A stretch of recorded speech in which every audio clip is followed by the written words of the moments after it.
What's up, everybody, and welcome back. This is going to be Season 5 of Crunch Time with Kruck. As always, joined of my awesome co-host, Mad Max, Max Williams. Max, how's it going, man? It's going good, man. It's good to have this back. You know, we've had a little bit of a break from Crunch Time, as you and me know, but hey, it's excited to be back on it and see what happens. Absolutely. We're bringing it back. The Monday after the World Series just concluded was the Phillies and Astros. Partied a little too hard. My voice doesn't sound the best, right. But man, let's just jump right into that one. The World Series. Houston ended up winning the World Series 4-2 over the Philadelphia Phillies, and the World Series MVP was the shortstop Jeremy Pena, first ever rookie position player to win the World Series MVP, and that's a huge stepping point as a rookie to go out there and win the biggest award that there is. Because now what's the next step? You already won the World Series. You won the World Series MVP. What's next? Just sign the biggest contract in history? I mean, who knows? I mean, obviously not like Fernando Tatis that we obviously back had a 13-year contract going in. But, I mean, first of all, he came in having 4 home runs from the entire postseason. To me, that's, it might not be a lot and going it, but in postseason, that's a pretty good amount of numbers to have overall for Jeremy Pena. And just the Astros as well, the pitching staff, especially in the last couple games. As we look at the Phillies, right? The Phillies were one of the top teams in hitting in the beginning of the World Series. Like Bryce Harper was hitting well. You had Hoskins hitting very well overall. And I thought those were kind of big pieces for the Phillies, right? But what the Astros did very well, especially towards the end of the World Series matchups, first, obviously having won with a no-hitter. Talking about it. We talked about the no-hitter with, Javier, I believe? Is that right? Yeah, Javier got that, obviously, with the no-hitter. That's obviously impressive against that Phillies team. And just shutting them down to only 3 runs in the past 4 games in the World Series. And to me, as an offense like that, especially how they started, that's a big accomplishment, Kruck, for how they won it. Absolutely. And then, you look at it, this is the first team since 2013 to win the World Series at home. The last team to do it was the Red Sox back in 2013, where David Ortiz won MVP, another position player. Definitely was not his rookie year, though. They went undefeated into the World Series. They swept the Mariners, and then they ended up sweeping the ALCS, which... Yes, against the Yankees. Yeah, against the Yankees. They won that one, clean sweep. And then the Phillies, like we were talking about, their offense was led by the power bats of Harper, Schwarber, Castellanos, JT Realmuto, and then, Rhys Hoskins, but they just stalled out after Game 3. Yeah. Game 1, they put up 5 runs, and they won it. Or I believe it was 6 or 7 runs. 6 runs, yeah. And then in Game 3, they put up another decent amount of runs, but I mean they couldn't keep the wheels moving, if you will. No, it just seemed like I mentioned before, the offense kind of stopped, right? And obviously a time when you don't want it to not go well is in a World Series, where obviously you're in the situation where you want to be at. I mean, I'll just get back to the Phillies here, looking at the schedule going into the postseason, right? They started off, obviously, first of all, the Phillies were the last team to get in to the playoffs. So obviously this was a team that no one expected. They were below 500 for a time. Then they got above 500, played in the wild card game, beat the Cardinals up in 2 games. Then they beat the Braves. Looks like they won 3-1, looking at it over the Braves. And then they won 5 games over the Padres. And then, like I said, went to the Phillies in 6. So, sorry, the Astros in 6, my fault. But you look at both sides, I think the Phillies were a team that was still overall was getting very good. Hot overall with the team. The pitching with Nola I thought was very good. Obviously one of the best pitchers there. And overall the team as well. But the problem was when you're playing against the Astros, you have to be consistent. The Astros are a very good team of finding what you need and finding the weakness. And that's what the Astros, I believe, did, Kruck, in those last 4 games. Absolutely. And then looking at the rest of the postseason, the LA Dodgers went into the playoffs with the best record in baseball, and then they couldn't even win more than 1 game in the postseason. They ended up winning 1 game. That was it in the entirety of the postseason. And you look at other famous teams that have had huge regular seasons and then just fell through when it came to the postseason. The one that comes to mind is the 2001 Seattle Mariners. They set the record for most wins in baseball. 116 and 46. Notable players on their team, they had Ichiro Suzuki, Jay Booner, and then Edgar Martinez, and they couldn't do anything. They got to the AL Championship Series and then just lost to the Yankees, which then the Yankees lost to the Diamondbacks in the 2001 World Series. Who was I going to say? Luis Gonzalez was he was on the Diamondbacks that year.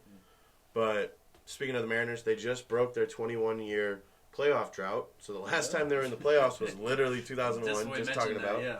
And now they're back in the playoffs this year. Didn't do too bad. Obviously didn't win it all, but it wasn't the worst showing in the world. But yeah, you had something about it? Yeah, I mean, just looking at the Mariners, they went 90-72, so obviously second behind in the West, right, between the Astros. But they had a lot of acquisitions coming into the season.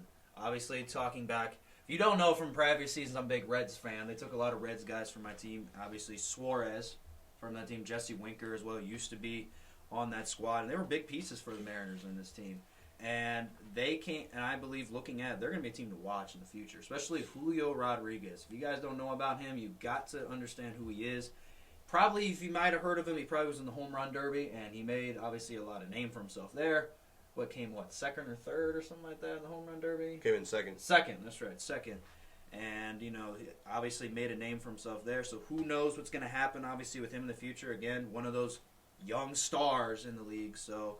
I mean, looking at other records, too, that we look at the National League. The Cardinals, I thought the Cardinals would do something this year. They were 93-69 and did a very good job, but didn't pan out in the wild card games, as we just showed against the Phillies. The Braves and the Mets, both two teams, like I said, both the same record. The Braves and the Mets, obviously the Braves, the champions from last season.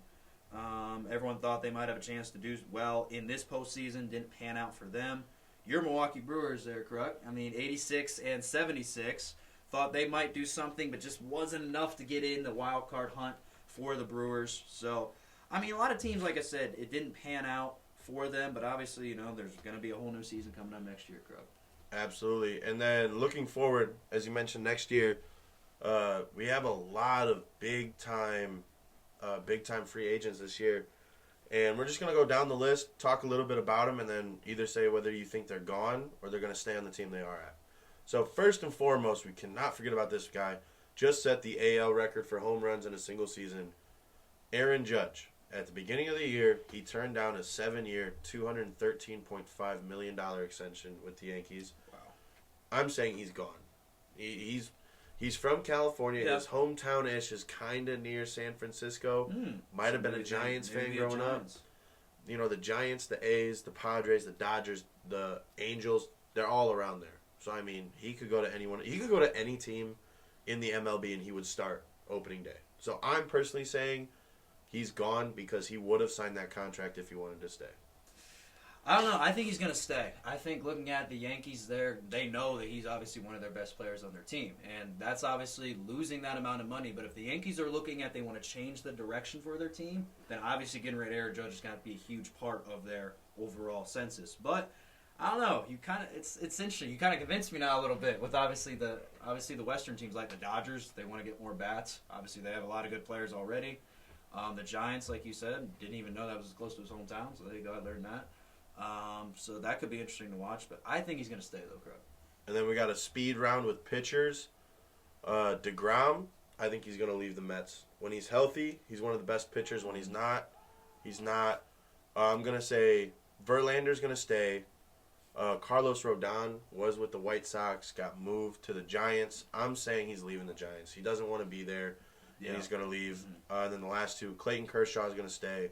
Yeah. And then Nathan Eovaldi, he's going to stay with the Red Sox as well. Yeah, I can agree with you, obviously, with Verlander and Kershaw. I think for Verlander, just obviously he just was with the Astros, the team that just won the World Series, and it feels like he's comfortable there. You know what I mean? Verlander, we've always talked about, hasn't been that player in the postseason. What was he going to be like? I think being there with the Astros is going to be important for him. Same as Kershaw. I think, obviously, you think about Kershaw, he's always great in the regular season. Postseason, not always the same player. But obviously, I think staying with the Dodgers in that organization is going to be the best bet for him. And then what do you think about Jacob deGrom? You think he's going to stick around the Mets, or you think he's leaving? I think he's going to leave. I think looking at it, I think the Mets are going to – the problem with the Mets is they always have great pitchers around. They used to. Obviously, we talked about Noah Syndergaard was there. Then he left to go, obviously, to the Phillies. And with deGrom, Problem is, he's been very good, but injury prone sometimes with his career, and obviously that's going to be a problem with him. I don't know specifically where, but I don't think he's going to stay with the Mets probably for sure. Absolutely. And then to wrap up the speed rounds, we have the infielders. Trey Turner, I think he stays in L.A. Dodgers. Carlos Correa, I don't think he's coming back with the Twins. Xander Bogaerts will stay a Red Sox. Dansby Swanson, he's going to stay with the Braves. Yeah. Jose Abreu is going to stay with the White Sox. And I think Anthony Rizzo is going to leave the Yankees if Aaron Judge leaves. Yeah, okay. No, I can see that. Because if it's one player goes, you see another player like Rizzo wants to go with him, that makes sense to me, actually. So, yeah, I think Carlos Correa is not going to be a Twin next year. The fan base just hasn't really wrapped around him like they expected to. Yeah, but not as much as with the Astros when he's there. The rest of the shortstops will stay. Yeah. Transitioning forward into a sport that we play and we love to talk about, the NFL. Max, what is the biggest shock right now in the NFL? I mean, Kruck, you look at a lot of the teams, I mean, really, it's not that many shocks to me. I mean, obviously at the beginning, I was thinking I had something with the Raiders, right? I thought the Raiders would compete, obviously, in the AFC West, but obviously right now they are 2-6, and they are not doing so good. Derek Carr is not the same. Obviously, I thought getting the addition of Devontae Adams was going to be important for them. Thought it would be a big piece, but looks like they're not targeting him as much. Obviously, last game had a lot. He had 12 receptions for 170, pretty good amounted, whatever that was. But the whole entire season, it hasn't been like that for Devontae Adams. So, little shock with the Raiders and how they're playing right now, but looking at the AFC side. But if you look at, the other side as well, I'm surprised with the Eagles. The Eagles coming in, for the National League, I did not expect Jalen Hurts to be where he is at. Look at Jalen Hurts last year. Didn't really convince himself with his arm and didn't look like he was the same player. But this year he's more confident, I think. He's more confident. Obviously, the addition of A.J. Brown is huge from the Titans and having Devontae Smith as well. And the defense as well. The defense getting more pieces, getting the Bears guy, I believe Quinn, going over there. That's a huge addition for their defensive line. And I think that's how the Eagles are playing. And how about the NFC East in general? The Cowboys are there at 6-2. You got the Giants. Who would have expected the Giants to be there at 6-2? And how about the Jets as well on the other side? Both New York teams, 6 wins at the moment for both squads. So, it's going to be very interesting. Obviously, the teams are still there, right? We look at the Bills still at the top right now, being 6-2. Chiefs the same way. And, we look at the other teams. I still see a team coming in, right? The 49ers. I think the 49ers adding, if you haven't heard, they just got Christian McCaffrey. I think he'll be a big pickup for them. I think they're going to be a team to watch coming down the stretch here into the postseason. Yeah, some of the big ones that I pointed out, if you'd have told me 5 years ago that the Patriots were dead last in the AFC East division, I'd have smacked you across your face. But right now, the Bills are winning it at 6-3. The Jets 6-2. Or pardon me, 6-2. The Jets are 6-3. Mm-hmm. The Dolphins are also 6-3, and then the Patriots are 5-4. You're looking at one of the most competitive divisions in football right now, and the Patriots aren't at the top. A big surprise for me is the Packers right now are 3-6. Oh yeah, I forgot about that. They're on a 5-game losing streak, which ties the longest losing streak in Aaron Rodgers' career. You talked about the Eagles being undefeated. Jalen Hurts is playing at an MVP caliber level. He's playing ridiculous, and it will honestly be. It'll be a huge shock to me if he does not end up taking home the MVP trophy at the end of the year. The LA Rams are most definitely living up to the Super Bowl hangover, going 3-5. Oh, yeah. They're not really putting things back together, and their team was most of a turnaround. Other than Odell Beckham Jr., everybody else came back. Tom Brady and the Bucs are somehow accidentally winning the division. You watch them play, they're playing terribly. Yeah. Everybody else in the division, you're talking about the Falcons, the Panthers, and the Saints. So, out of all 4 of those teams, of course the Buccaneers would be winning it because they have Tom Brady, Chris Godwin, Mike Evans. They have all these good players.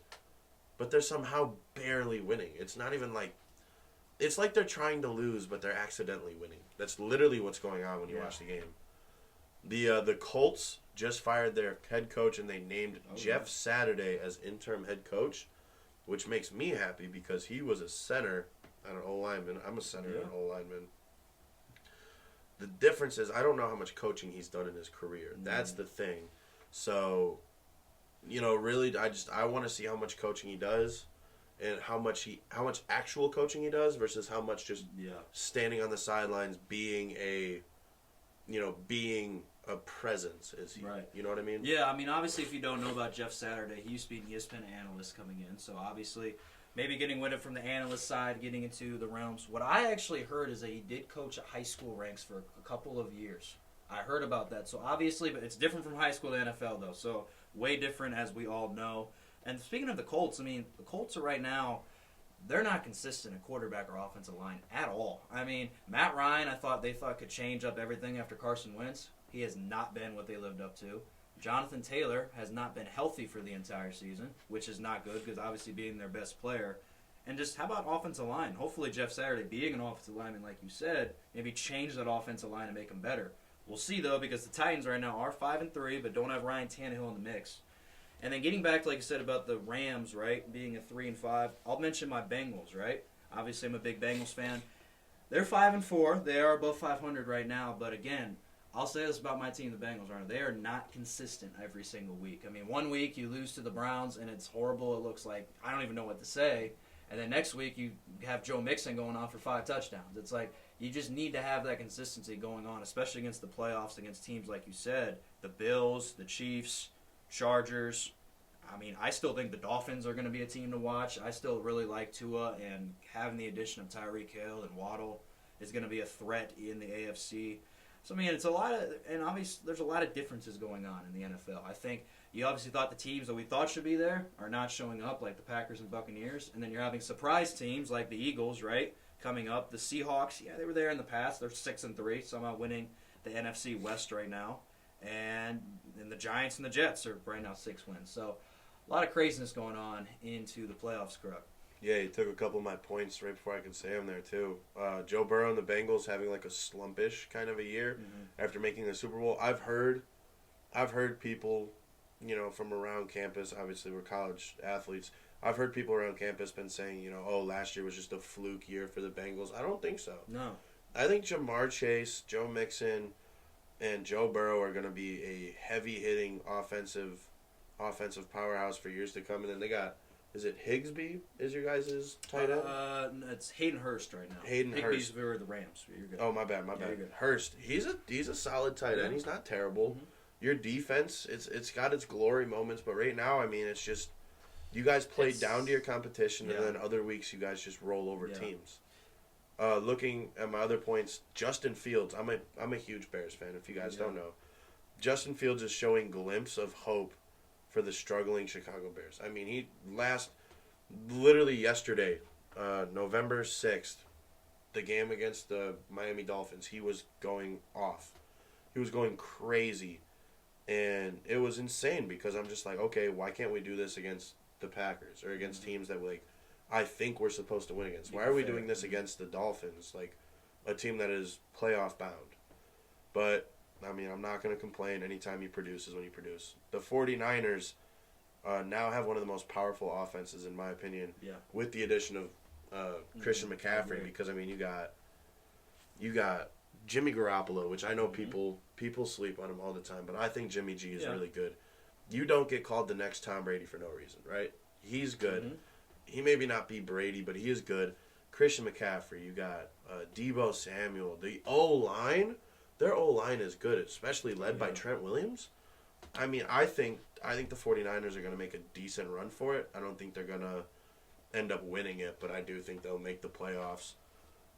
Tua is still working his way back from a couple of concussions with the help of first-year coach Mike McDaniels, who is doing a great job. Oh, yeah. Tyreek Hill and Jalen Waddle, I mean, the Dolphins are going to be a scary team when they get their act together. The Chiefs, speaking of getting your act together, the Chiefs are actually having to play in games this year instead of just blowouts. Like, they actually are competing. Like, they're not just throwing their helmets on the field and people are getting scared. Like, they actually have to play. And then the Cowboys is going to be my last point. The Cowboys just need to pick who their running RB1 is going to be. Oh, yeah. Are they going to pick Ezekiel Elliott? Are they going to pick Tony Pollard? Whoever you want to pick one of them and give them the snaps. Don't keep going back and forth because there's an old saying in football. It's for quarterbacks, but I mean it applies for just about anything. When you have two quarterbacks, you actually have zero quarterbacks. If you have two starting quarterbacks, you have zero quarterbacks. Because you can't get in a rhythm, which means if you have two starting running backs and your offense is designed to have one starting running back, you have zero starting running backs because you can't get in a rhythm that way. You need to be able to get in a rhythm. Yes, there's going to be some negative run plays. As long as there's enough positive run plays to rule it out, who cares? Yeah, I mean, I agree with you, Kruck. I mean, looking at the Cowboys just real quick, right? I think Tony Pollard should be the starter. I think Ezekiel Elliott is there, but Tony Pollard is more diverse back for the Cowboys, and I think they should use him more as we go on. And Kruck, I think we're just going to transition quickly now. We're going to move over to talk about some college football going on. Obviously, college football was crazy yesterday. Obviously, on Saturday, pardon me, when we had Clemson losing to Notre Dame 35-14. We also had Tennessee, was ranked number 1 in the first rankings, lost to Georgia, the number 3 team, 27-13. And then also that Alabama, the team everyone was thinking that could again get back into the playoff, back to the situation, lost to LSU in overtime, 32-31. So, Kruck, a crazy week of college football this week. Obviously, the second rankings will come out tomorrow, but what do you got to say of these teams losing, and what do you think is going to happen in the future? I mean, I'll be honest with you. I thought Tennessee was going to lose the entire way.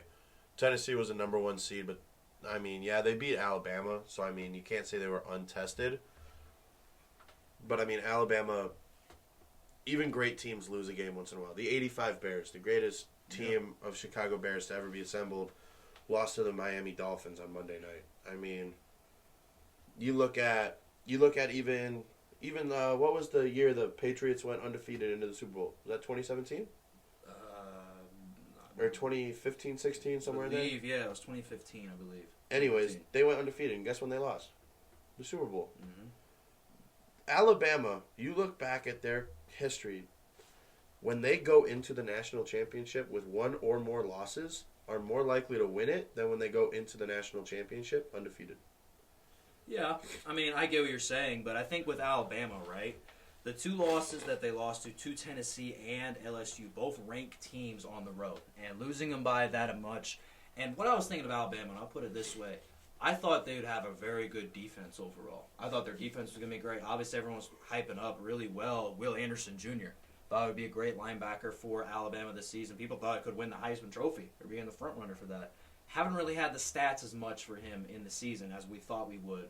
And Bryce Young, listen, he's done very well. He's done a good job, and obviously he was injured for a period of time, and so had to have Milroe come in, the backup quarterback for Alabama, Jalen Milroe, come in to help out the situation for Alabama. But it's when you don't have that consistency every single time, like what Georgia has right now. Georgia, what I like about Georgia is just how they play complementary football. Their defense is great, and their offense is playing great up to their standards.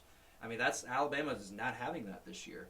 And just looking quickly at some of the other teams, Ohio State, yes, won 21-7 over Northwestern. Again, not the prettiest of wins, but obviously Ohio State's got to keep doing that. Obviously the big matchup with Michigan coming up, obviously, in 3 weeks.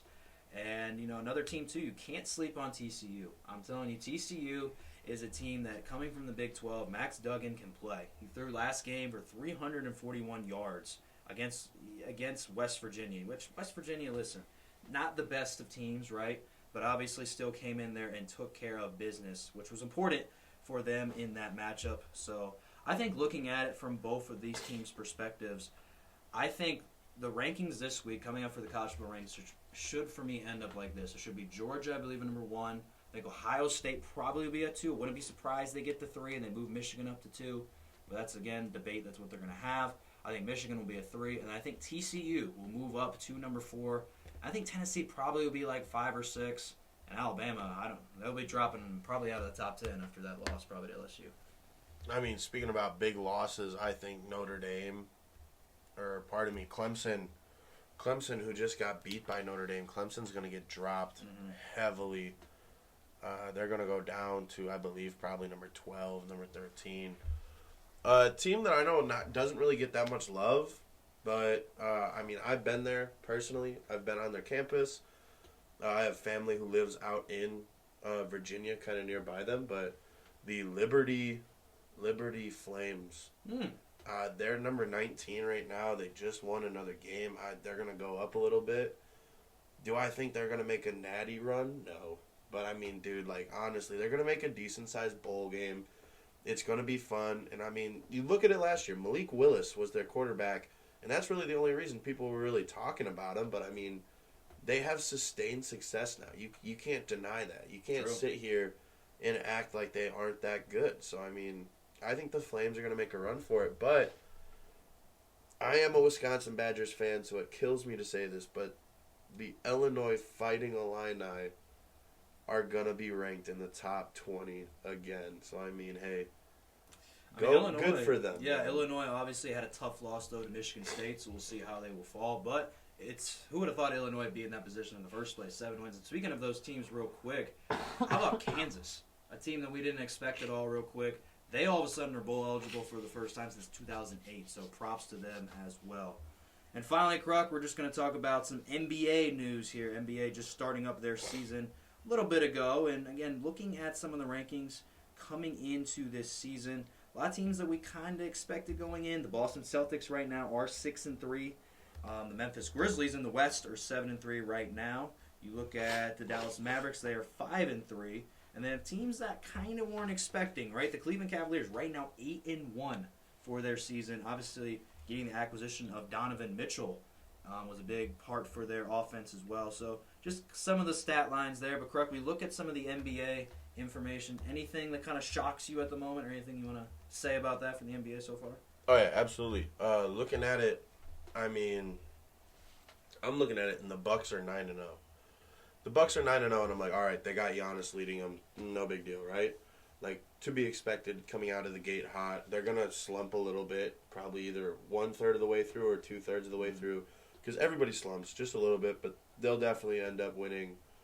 They'll make it at least to the finals, if not the conference finals. But, I mean, you look at the Lakers. The Lakers, once again, are powerhouses, and once again, the chemistry is just not adding up. You look at the Warriors. The Warriors are struggling right now. The Suns aren't exactly setting the world on fire either, are they? 7-2 right now, but again, still early in the season, so don't know that for sure. But I'll just quickly talk about, like you said, Golden State and the Lakers, right? I mean, Golden State still has Steph Curry on their team. They got Clay. They got all those people.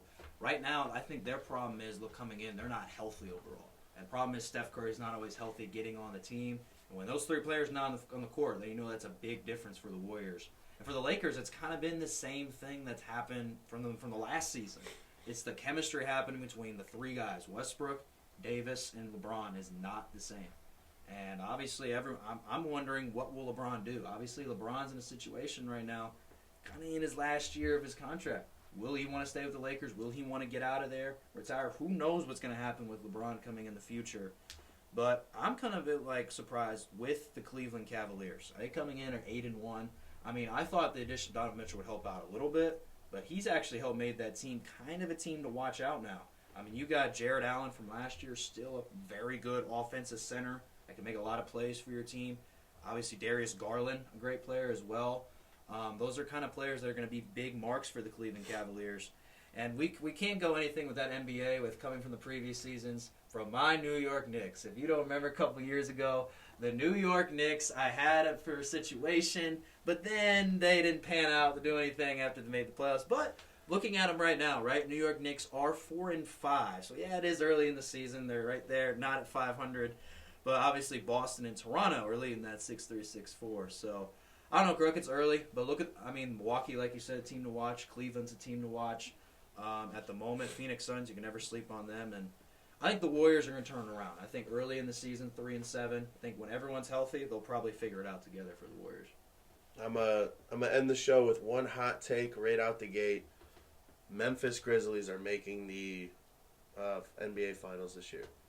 I'm putting my vote in.